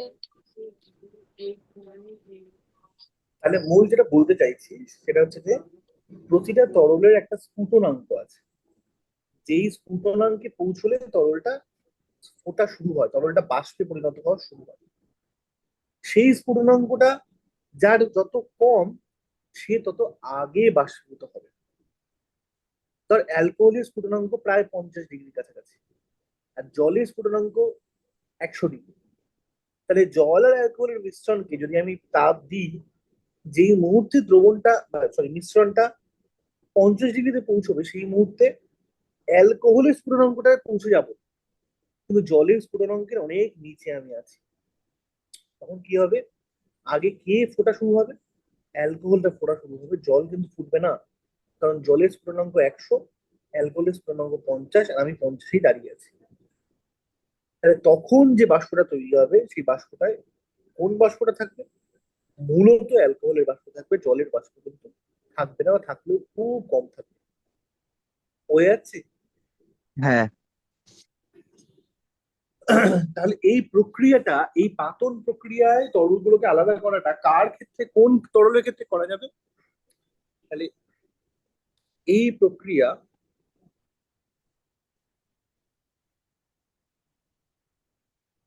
কেবলমাত্র সেই তরলগুলির মিশ্রণের ক্ষেত্রেই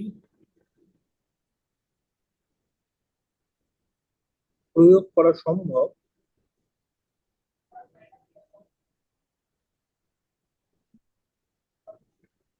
যেই তরলগুলির স্ফুটনাঙ্কের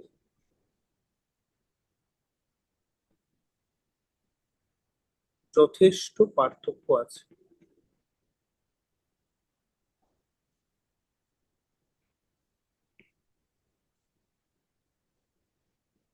তাহলে এই যে উদাহরণটা দিলাম যে জল আর অ্যালকোহল, এটাই ভেবে দেয় যে যদি অ্যালকোহলের স্ফুটনাঙ্ক হতো 50 আর জলের হতো 55, তাহলে 50 ডিগ্রিতে ফোটালেও অ্যালকোহল যেমন বেশি ফুটতো কারণ তার স্ফুটনাঙ্কটা 50, জলও একেবারে ফুটতো না তা নয় কিন্তু।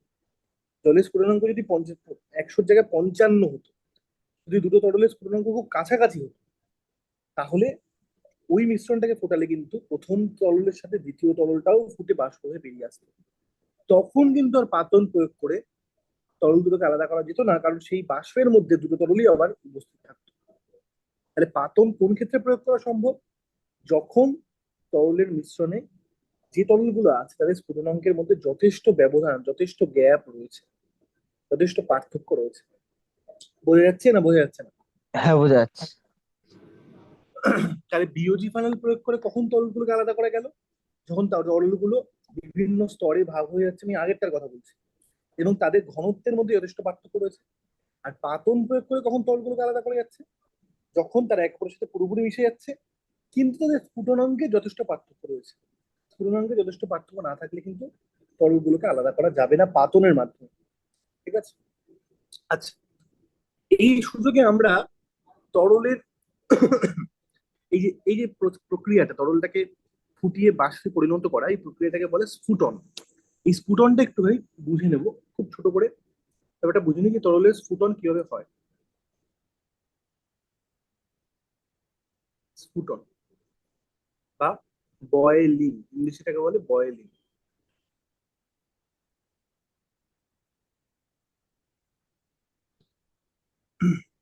যে কোনো তরল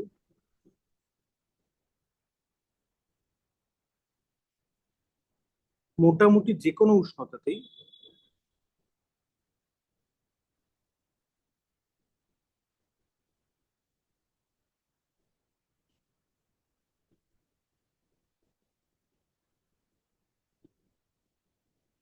বাষ্পে পরিণত হতে থাকে। ঠিক আছে?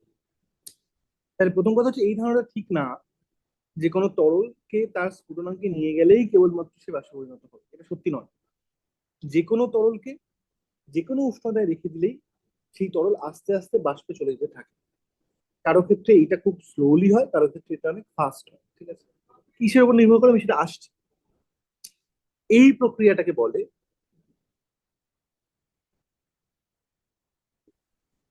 এই প্রক্রিয়াকে বলে বাষ্পীভবন। বাষ্পীভবন। ঠিক আছে? বা ইংলিশে এটাকে যদি বলি সেটাকে বলে ভেপারাইজেশন। এর উদাহরণ কিভাবে দেখতে পাওয়া যাবে? যেমন 1 বাটি জলকে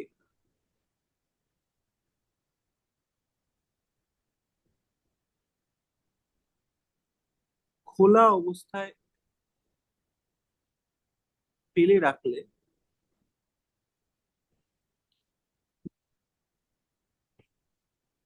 কিছুদিন বাদে দেখা যাবে সম্পূর্ণ জলই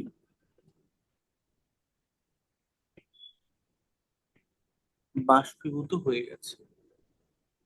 ঠিক আছে? তাহলে আমরা তো জানি জল ফুটে 100 ডিগ্রিতে। আমরা যদি বাইরে রেখে দিই, আমাদের ঘরে তো কোনো অংশেরই তাপমাত্রা 100 ডিগ্রিতে পৌঁছায় না। তাহলে কি করে জলটা বাষ্পীভূত হয়ে যাচ্ছে? ফলে এই ধারণাটা ভুল যে কেবলমাত্র জল 100 ডিগ্রিতে ফুটে মানে 100 ডিগ্রিতেই জল ফুটবে, তার আগে জল কোনোভাবেই বাষ্পীভূত হবে না। এই ধারণাটা ঠিক নয়। যে কোনো উষ্ণতাতেই জল সামান্য সামান্য করে বাষ্পীভূত হতে শুরু করে দেয়, এবং সেই কারণেই ওর যথেষ্ট সময় দিলে পুরো তরলটা একটা সময় বাষ্পীভূত হয়ে যেতে পারে। এই যে প্রক্রিয়াটা, যেটা আমি তাকে ওই তরল যে তাপমাত্রায় ফুটে সেই তাপমাত্রায় নিয়ে যাচ্ছি না, তার থেকে কম তাপমাত্রাতেই রেখেছি। আমাদের ঘরের তাপমাত্রা কত হবে গরমকালে? 30, 32, 35, 40। সেটা তো 100 ডিগ্রি থেকে অনেক নিচে। জল 100 ডিগ্রিতে ফুটে আমরা জানি। তাও কেন সেই তরলটা ধীরে ধীরে ধীরে ধীরে পুরোপুরি বাষ্পে পরিণত হয়ে যাচ্ছে? কারণ যে কোনো তরলের ক্ষেত্রেই একটা প্রক্রিয়া চলে, যে প্রক্রিয়াটাকে বলে বাষ্পীভবন বা ভেপারাইজেশন। যে কি হয়, তরলটা খুব ধীরে ধীরে ধীরে ধীরে বাষ্পে পরিণত হতে থাকে। বোঝা যাচ্ছে না বোঝা যাচ্ছে না? হ্যাঁ যাচ্ছে। দুজনই বোঝা যাচ্ছে? হ্যাঁ হ্যাঁ। এই কারণেই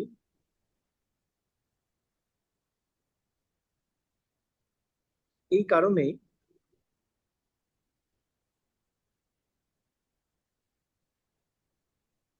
যে কোনো তরলের ক্ষেত্রে সব সময় তার উপরে সেই তরলের কিছু বাষ্প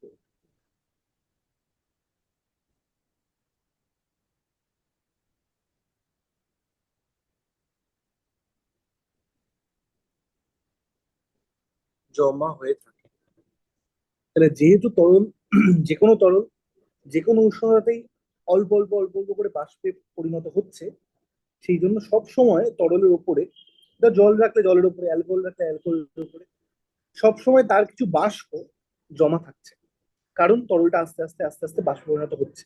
তাহলে আমি যদি একবারে জল রাখি, সেই জলের ঠিক যে জলের যে উপরে তলটা তার উপরেই খানিকটা জল, জলীয় বাষ্প বা জলের বাষ্প জমা হয়ে রয়েছে, সবসময় হয়ে থাকে। তার জন্য জলকে 100 ডিগ্রিতে যেতে হবে না, সব সময় কিছুটা বাষ্প জমা হয়ে থাকবে।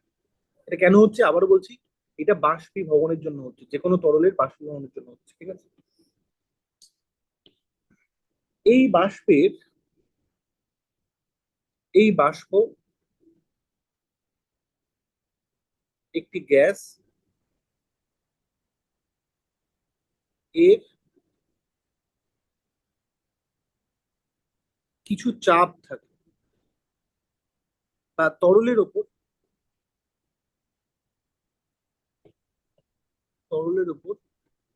এর চাপ কাজ করে, একে ওই তরলের বাষ্প চাপ বলে। তাহলে আমরা কি জানি, গ্যাসকে কোনো পাত্রে যদি রাখা হয় তাহলে গ্যাস সবসময় সেই পাত্রে দেওয়ালের উপর চাপ প্রয়োগ করে। ঠিক একই রকম ভাবে তরলকে যদি দেখে দিই, বাষ্পীভবনের কারণে তরলের উপরে তার বাষ্প সঞ্চিত হচ্ছে, এবং সেই বাষ্পটা ওই তরলের উপর একটা চাপ দিচ্ছে, এই চাপটাকে বলে ওই তরলের বাষ্প চাপ। এই জিনিসটা পরিষ্কার? হ্যাঁ দেখে নি পরিষ্কার? হ্যাঁ। আচ্ছা, এখন উষ্ণতা বাড়ালে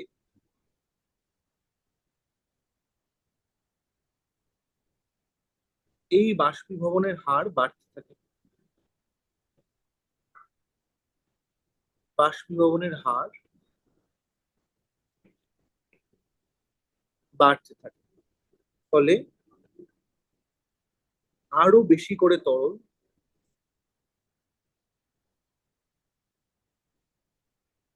বাষ্পে পরিণত হতে থাকে।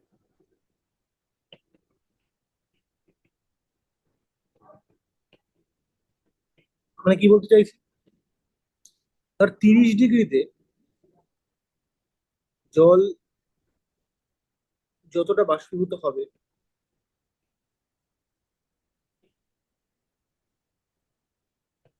50 ডিগ্রিতে জল তার থেকে বেশি বাষ্পীভূত হবে।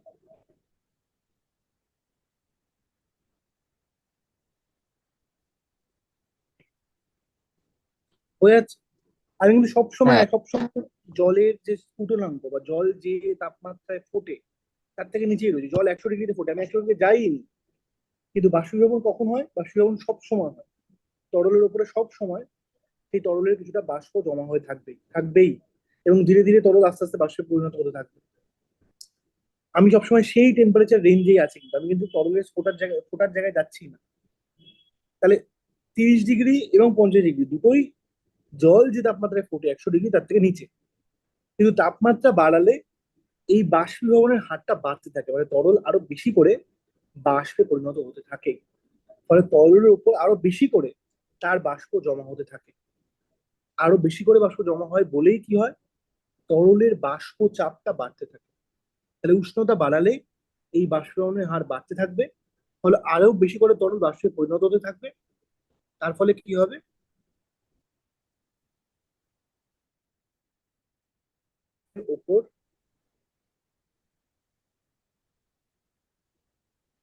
তার নিজের বাষ্পের চাপটাই বাড়বে, তার নিজের বাষ্পচাপ বাড়তে থাকে। তাহলে জলের ক্ষেত্রে কি বললে, কি হলে কি বলবো? জলের ক্ষেত্রে হলে বলবো যে সুতরাং 50 ডিগ্রিতে জলের বাষ্পচাপ 30 ডিগ্রি সেলসিয়াস এ, 50 ডিগ্রি সেলসিয়াসে বলা উচিত,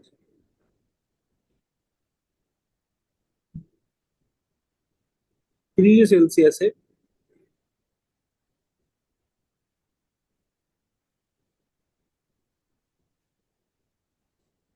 জলের বাষ্পচাপের থেকে বেশি।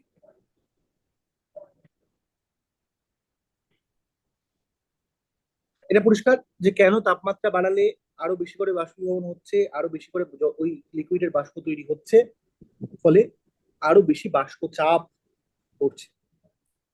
হ্যাঁ। দেবজানি, এটা পরিষ্কার তো? হ্যাঁ।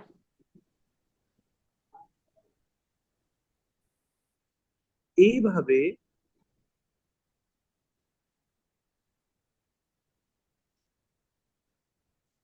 বাষ্পচাপ উষ্ণতা বাড়ার সাথে সাথে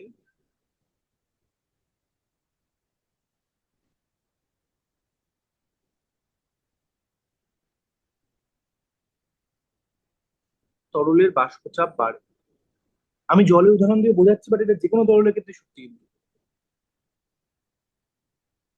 তরলের বাষ্পচাপ বাড়ে যে উষ্ণতায়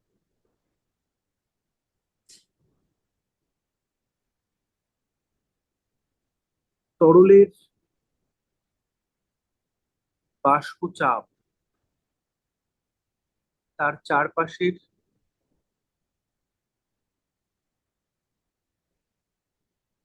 বায়ুর চাপের সাথে সমান হয়ে যায়,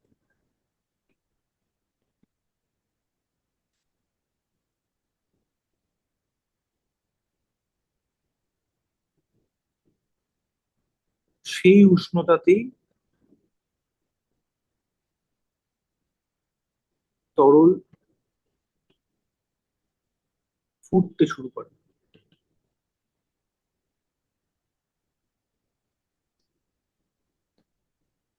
এই উষ্ণতাকেই তরলের স্ফুটনাঙ্ক বলে। তাহলে কি হচ্ছে ব্যাপারটা যদি বোঝার চেষ্টা করি, যে ধর একটা পাত্রে আমার কাছে জল আছে,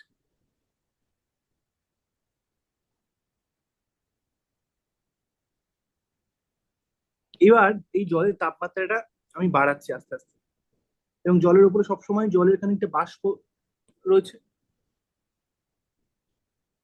জলের খানিকটা গ্যাসিয়াস ফর্মে জলীয় বাষ্প রয়েছে। এই জলীয় বাষ্পের জন্য কিছুটা চাপ রয়েছে। এই চাপটা মূলত কোন দিকে? সব দিকেই থাকে। এই চাপটা যেই মুহূর্তে, এই জলীয় বাষ্পের চাপটা যেই মুহূর্তে উপরের বায়ুমণ্ডলের চাপের সাথে সমান হয়ে যাচ্ছে, তাহলে বায়ুমণ্ডলের চাপটা জলের উপরিতলে পড়ার চেষ্টা করছে, আর জলের উপরে থাকা জলীয় বাষ্পের চাপটাই বায়ুমণ্ডলের চাপটাকে আটকানোর চেষ্টা করছে। যেই মুহূর্তে এই দুটো চাপ, এই ওপরের বায়ুর চাপ আর জলের ওপরে থাকা জলীয় বাষ্পের চাপ সমান হয়ে যাচ্ছে, তখন জলের উপরের তলের উপর আর কোনো চাপ নেই, তখন জলের উপরিতল থেকে জল ফোটা শুরু করছে। এই প্রক্রিয়াটাকে স্ফুটন বলছে। আর যে তাপমাত্রা এটা ঘটছে সেটাকেই ওই তরলের স্ফুটনাঙ্ক বলছে। পরিষ্কার হচ্ছে না? পরিষ্কার হচ্ছে না? হ্যাঁ। হ্যাঁ। রুদ্র, পরিষ্কার হচ্ছে? হ্যাঁ।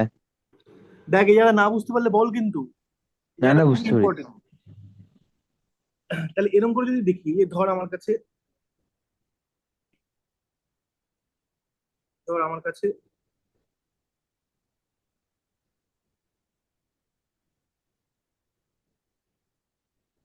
এটা আমার 30 ডিগ্রি সেলসিয়াস, ঠিক আছে? 30 ডিগ্রি সেলসিয়াস জলের উপর সবসময় জলের কিছু বাষ্প রয়েছে, জলের কিছু বাষ্প রয়েছে, সামান্য কিছু বাষ্প রয়েছে। তোর কথার কথা বলছি যে এই সময় এই বায়ুমণ্ডলের বায়ুর চাপ আর এই চাপটা হচ্ছে 10। কিছু একটা বলছি, just আমি একটা সংখ্যা দিয়ে উদাহরণ দেখাচ্ছি। আর এই জলের উপরে থাকা জলীয় বাষ্পের চাপ হচ্ছে ধর 2, ঠিক আছে? তাহলে এখনো বায়ুর চাপ এই জলের যে বাষ্প চাপ বা জলীয় বাষ্পের চাপ তার থেকে বেশি। ধর এবার আমি টেম্পারেচারটাকে বাড়িয়ে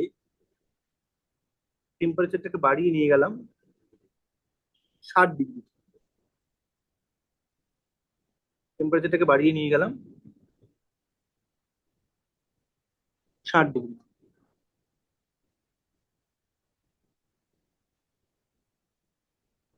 তাহলে এটা এখনো বাষ্প চাপ রয়েছে, সরি, বায়ুর চাপ রয়েছে 10-এ।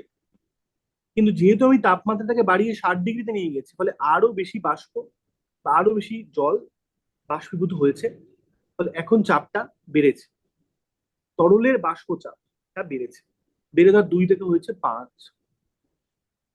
তাহলে তাপমাত্রা বাড়ার কারণে এই তরলটা বেশি বাষ্পীভূত হয়েছে, এবং সেই জন্য এই তরলের বাষ্পচাপটা বেড়েছে, 2 থেকে বেড়ে হয়েছে 5।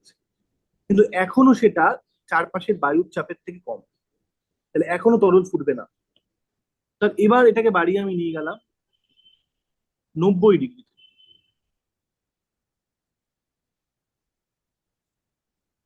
বাড়িয়ে আমি নিয়ে গেলাম ধর 90 ডিগ্রি। যেহেতু 90 ডিগ্রিতে নিয়ে গেছি, আরো বেশি তরল বাষ্পীভূত হবে, আরো বেশি তরলের বাষ্প উপরে থাকবে, ফলে আরো বেশি বাষ্পচাপ তৈরি হবে তরলের। ধর এবার বাষ্পচাপ হয়ে গেছে 9, আর উপরে বায়ুর চাপ এখনো 10 রয়েছে। বায়ুর চাপ এখনো 10 রয়েছে। তাহলে এখনো তরলটা ফুটবে না কেন? না, ওপরের বায়ুর চাপ বেশি, তরলের নিজের বাষ্পের চাপ যদিও আস্তে আস্তে বাড়ছে, 2 ছিল 5 হচ্ছে 9 হচ্ছে। কেন বাড়ছে? টেম্পারেচার বাড়াচ্ছি, বেশি তরল বাষ্পীভূত হয়ে যাচ্ছে, বেশি বাষ্প জমা হচ্ছে, তাই বাষ্পের চাপও বাড়ছে। কিন্তু যেহেতু এখনো বায়ুর চাপ তরলের বাষ্পের চাপের থেকে কম, তাই এখনো তরল ফুটবে না, মানে জলটা এখনো ফুটবে না। যেই মুহূর্তে যেই মুহূর্তে আমি এটাকে 100 ডিগ্রিতে ধর নিয়ে যাচ্ছি,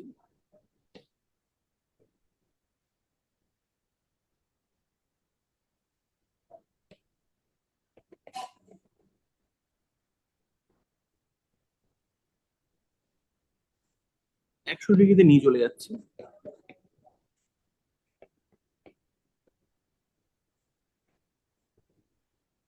সেই মুহূর্তে কি হয়ে যাচ্ছে? বায়ুর চাপ আর তরলের ওপরে থাকা বাষ্পের চাপ সমান হয়ে যাচ্ছে। যেই মুহূর্তে সমান হয়ে যাচ্ছে সেই মুহূর্তে কি হয়ে যাবে? এখানে তো জলটা ফোটা শুরু হয়ে যাবে। এই জন্যই জলের স্ফুটনাঙ্ক 100 ডিগ্রি সেলসিয়াস, কারণ 100 ডিগ্রি সেলসিয়াসে জলের ওপরে থাকা জলের বাষ্পচাপ আর বায়ুমণ্ডলীয় চাপ বা বায়ুর চাপ সমান হয়ে যায়। যে কোনো তরলের ক্ষেত্রেই এটা সত্যি। যে কোনো তরলের ক্ষেত্রে তার স্ফুটনাঙ্ক মানে হচ্ছে যে, যদি আমি বলি অ্যালকোহল 50 ডিগ্রিতে ফোটে, তার মানে হচ্ছে 50 ডিগ্রিতে অ্যালকোহলের ওপরে থাকা অ্যালকোহলের বাষ্পের চাপ বা অ্যালকোহল বাষ্পের চাপ বায়ুর চাপের সাথে সমান হয়ে যায়। সেই জন্যই 50 ডিগ্রিতে অ্যালকোহল ফুটতে উঠতে পারে। তাহলে বোঝা যাচ্ছে কেন কোনো তরল বা কোনো তরল কখন ফোটা শুরু হবে। এটা কি বোঝা যাচ্ছে? এই জায়গাটা প্রশ্ন থাকলে জিজ্ঞাসা কর কিন্তু। হ্যাঁ না নেই। শিওর তো? দেখ কিন্তু। হ্যাঁ। হ্যাঁ।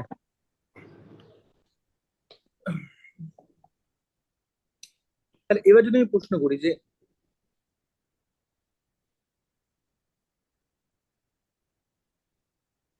কোন ধরনের তরলের স্ফুটনাঙ্ক কম হবে, বা কোন ধরনের তরল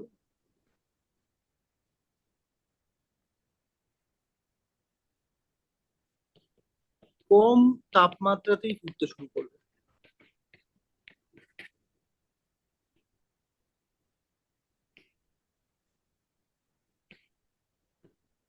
আচ্ছা, তাহলে এখান থেকে কি জানলাম আগে সেটাকে যদি একটা বাক্যে জট ডাউন করি, যে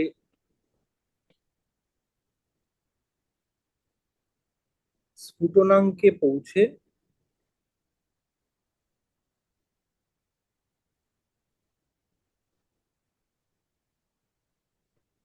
তরলের বাষ্পচাপ সমান সমান বায়ুমণ্ডলীয় চাপ হবে, তখনই তরলটা ফুটবে। ঠিক আছে, তাহলে এর প্রশ্ন হচ্ছে কোন ধরনের তরল বা কোন ধরনের তরল অনেক কম তাপমাত্রাতেই ফুটতে শুরু করবে। এই প্রিন্সিপালের উপর বা এই নীতির উপর ভিত্তি করে বল।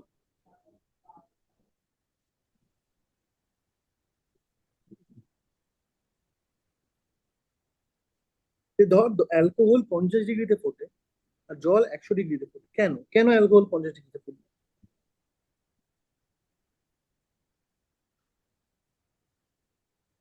অ্যালকোহলের বাষ্পচাপ কম, তাই। অ্যালকোহলের বাষ্পচাপ যদি কম হয়, তাহলে অ্যালকোহলের মানে ফুটতে হলে কি হতে হবে, বাষ্পচাপটাকে বায়ুমণ্ডলের চাপের সাথে সমান হতে হবে। তাহলে অ্যালকোহলের বাষ্পচাপ যদি কম হয়, সেটার চাপ বায়ুমণ্ডলের চাপের সাথে আগে সমান হবে, না জলের চাপ বায়ুমণ্ডলের চাপের সাথে আগে সমান হবে যদি উষ্ণতা আমি বাড়াতে থাকি?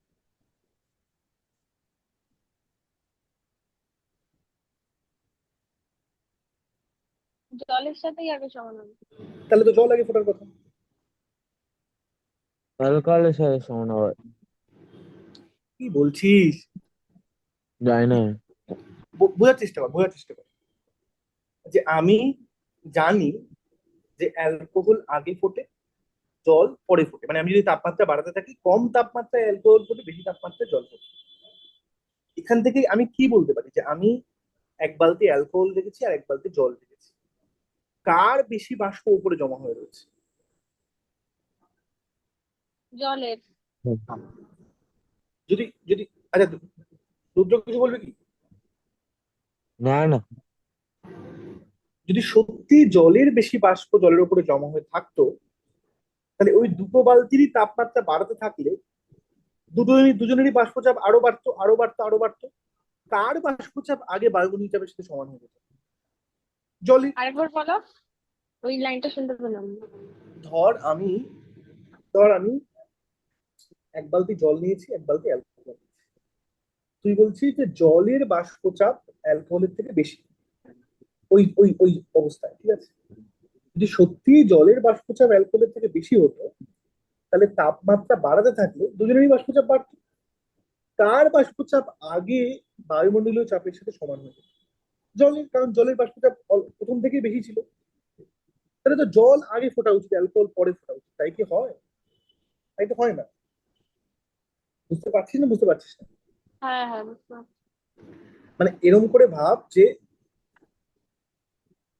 দুটো গার্ডার আছে বা দুটো স্প্রিং আছে, একটা ছোট স্প্রিং একটা বড় স্প্রিং। দুটোকেই আমি ধর কোনো একটা নির্দিষ্ট দৈর্ঘ্যে নিয়ে যেতে চাইছি। কোনটাকে টানলে সেটা আগে ওই দৈর্ঘ্যে পৌঁছবে, যেটা আগে থেকেই বেশি বেশি লম্বা রয়েছে। বুঝতে পারছিস না বুঝতে পারছিস না? হ্যাঁ। রুদ্র, বুঝতে পারছিস না বুঝতে পারছিস না? হ্যাঁ। তার মানে যে লিকুইডটা বা যে তরলটা কম তাপমাত্রায় ফোটে, সেটা কেন কম তাপমাত্রায় ফোটে? প্রথম কথা হচ্ছে আমি জানি তখনই ফুটবে যখন তার বাষ্পচাপ, ওই তরলের বাষ্পচাপ বায়ুমণ্ডলীয় চাপের সাথে সমান হবে। তাহলে কোনো একটা তরল যদি 50 ডিগ্রিতে ফোটে, তার মানে আগে থেকেই তার বাষ্পচাপ অনেকটা বেশি হয়ে রয়েছে। তাই একটুখানি তাপমাত্রা বাড়ালেই, 50 ডিগ্রিতে নিয়ে গেলেই তার বাষ্পচাপ বায়ুমণ্ডলীয় চাপের সাথে সমান হয়ে যাচ্ছে। বুঝতে পারছিস না বুঝতে পারছিস না? হ্যাঁ পারছি। হ্যাঁ দেখতে বুঝতে পারছিস? হ্যাঁ, কিন্তু বাষ্পচাপ বেশি হয়ে গেলে তো সেটা আগে ফোটার কথা। সেটা কিন্তু বলছি যে তাহলে কোন ধরনের অ্যালকোহলটা কেন আগে বাষ্পীভূত হয়ে যাচ্ছে? অ্যালকোহলের বাষ্পচাপ জলের বাষ্পচাপের থেকে বেশি হবে তো, সেই জন্যই তো অ্যালকোহল আগে ফোটা শুরু করবে। বুঝতে পারলি না এখনো? ঠিক, মানে পরিষ্কার হচ্ছে না। মানে ধর আমি এক বালতি জল নিয়েছি, এক বালতি অ্যালকোহল নিয়েছি। কত ডিগ্রিতে নিয়েছি? 20 ডিগ্রি সেলসিয়াসে। ধর এক বালতি জল নিয়েছি আর এক বালতি অ্যালকোহল নিয়েছি। ঠিক আছে, এটা হচ্ছে জল। এরকম করে লিখি। এটা হচ্ছে জল, এটা হচ্ছে অ্যালকোহল। ধর আমি 20 ডিগ্রি সেলসিয়াস নিচ্ছি, ঠিক আছে, জল আছে, অ্যালকোহল আছে, তাদের উপরে তাদের বাষ্প আছে। জলের উপরে বাষ্প চাপ হচ্ছে, কথার কথা, 2, আর অ্যালকোহলের উপরে বাষ্প চাপ হচ্ছে 5। ধর দুটোর বাষ্প চাপই 10-এ পৌঁছলে, আর বায়ুমণ্ডলের চাপ 10, তাহলে দুটোর বাষ্প চাপই 10-এ যখন পৌঁছবে তখন তারা নিজে নিজেরা ফুটবে, ঠিক আছে। এবার আমি যদি তাপমাত্রা বাড়াতে থাকি, তাহলে জলের বাষ্পচাপও বাড়বে, অ্যালকোহলের বাষ্পচাপও বাড়বে। 20 থেকে ধর 30 যদি আমি করি, জলের বাষ্পচাপও বাড়বে। তাপমাত্রা বাড়লে কেন বাষ্পচাপ বাড়বে সেটা বুঝতে পেরেছিস তো? যে আরো বেশি করে লিকুইড বাষ্পীভূত হবে, ফলে আরো তার বাষ্প বাড়বে, ফলে বাষ্পচাপ বাড়বে, সেটা বোঝা গেছে তো? হ্যাঁ। হ্যাঁ।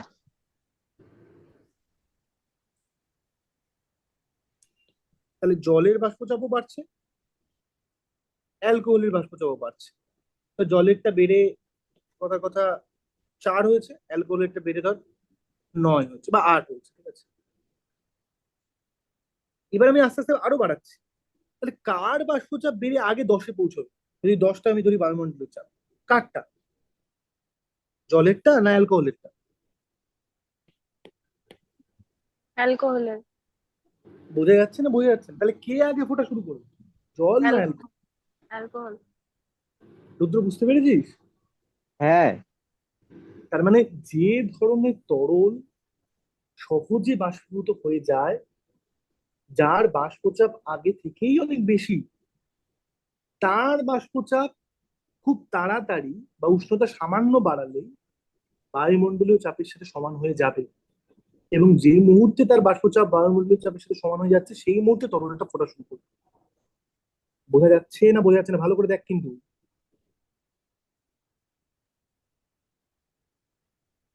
হ্যাঁ, বোঝা যাচ্ছে। হ্যাঁ যাচ্ছে। তাহলে এরকম করে বললে কি বলবো, যে যে ধরনের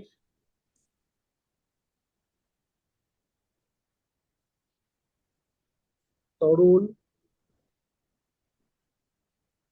সহজে বাষ্পীভূত হয়, তাদের বাষ্পচাপ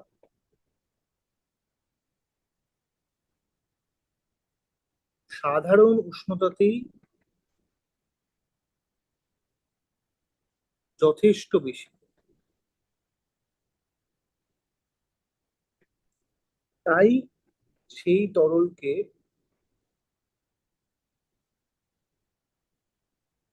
বা সেই তরলের উষ্ণতা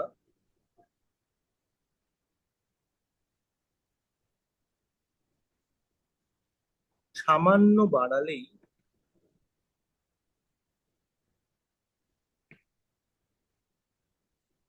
সেই তরলের বাষ্পচাপ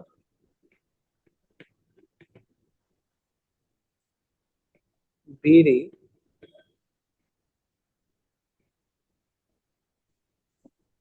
বায়ুমণ্ডলীয় চাপের সাথে সমান হয়ে যায়। তাই এই ধরনের তরল খুব কম তাপমাত্রাতেই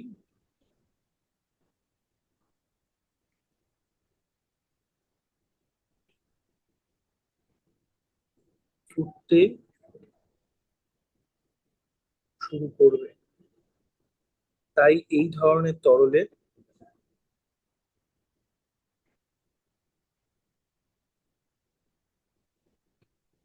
স্ফুটনাঙ্ক কম হয়। দেখ, পরিষ্কার না হলে বল কিন্তু, বোঝা না যাচ্ছে না না বোঝা যাচ্ছে না? পরীক্ষা যাচ্ছে। দেবযানী, বোঝা যাচ্ছে? হ্যাঁ। আচ্ছা, আজকে আমরা এখানে থামবো, কারণ আমাকে একটা কাজে বেরোতে হবে। এরপরে বাদ বাকিটা আমরা পরের দিন কন্টিনিউ করবো, ঠিক আছে? হুম। এই জায়গাটা, এই স্ফুটনের জায়গাটা কিন্তু একটু ভালো করে পড়বি।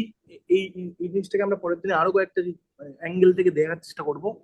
এই জিনিসটা ভীষণ ভীষণভাবে গুরুত্বপূর্ণ এবং সারা জীবন কোনো না কোনো ফিল্ডে এটা কাজে লাগে, কোনো না কোনো ফর্মে। তাহলে এইটা বোঝাটা খুব জরুরি, কখন কোন তরল ফোটে, এবং সেটা থেকে এটা বোঝার চেষ্টা করা যে কোন তরল আগে ফুটবে আর কোন তরল পরে ফুটবে। বুঝতে পারছিস? হ্যাঁ। বেশ, যা।